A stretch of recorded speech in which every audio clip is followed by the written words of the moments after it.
दोस्तों, ये दुनिया अजीबोगरीब राज से भरी हुई है। ऐसे राज जो आज भी सुलझ नहीं पाए, ऐसे इंसिडेंट्स जो लॉजिक की हर हद को तोड़ देते हैं। आज की वीडियो में हम आपको ऐसे ही 10 सस्पेंस भरे फैक्ट्स बताएंगे जो आपके दिमाग को हिला कर रख देंगे। क्या आप तैयार हैं? तो चलिए शुरू करते हैं। तो आप टाइटैनिक के डूबने की कहानी तो जानते ही होंगे। एक शानदार ना डूबने वाला शिप जो अपनी पहली जर्नी में समुद्र के अंदर समा गया। लेकिन एक और कहानी है जो इससे भी ज्यादा शॉक करने वाली है। टाइटैनिक डूबने से 14 साल पहले एक नॉवेलिस्ट मॉर्गन रॉबर्टसन ने एक किताब लिखी थी। इसका नाम था फ्यूटिलिटी और द व्रेक ऑफ द टाइटन।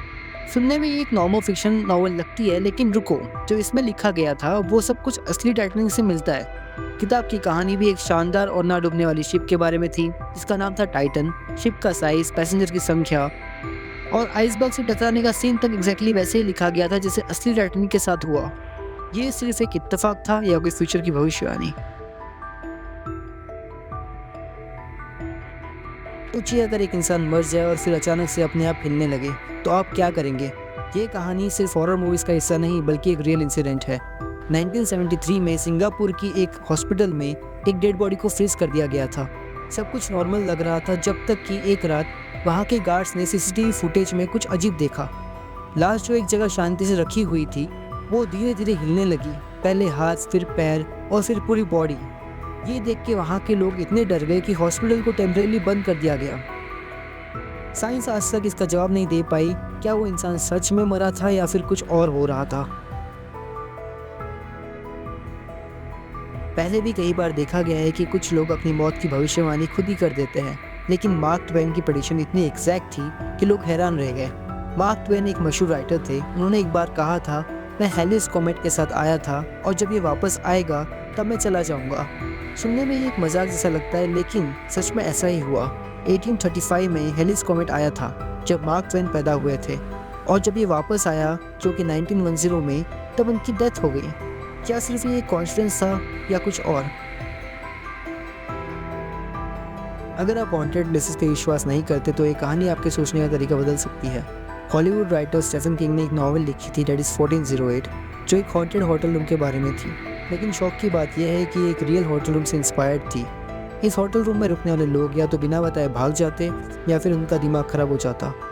कई लोगों ने देखा कि वहाँ चीज़ें अपने आप हिलती है, आवाज़ें आती है और कभी कभी दरवाजे खुद ही बंद हो जाते हैं।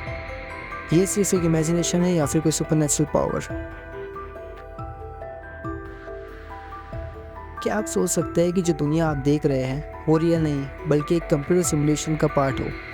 बहुत सारे साइंटिस्ट मानते हैं कि शायद हम एक एडवांस सिविलाइजेशन के एक कंप्यूटर प्रोग्राम का हिस्सा है, एक ऐसा गेम जिसमें हम सिर्फ एक कैरेक्टर है।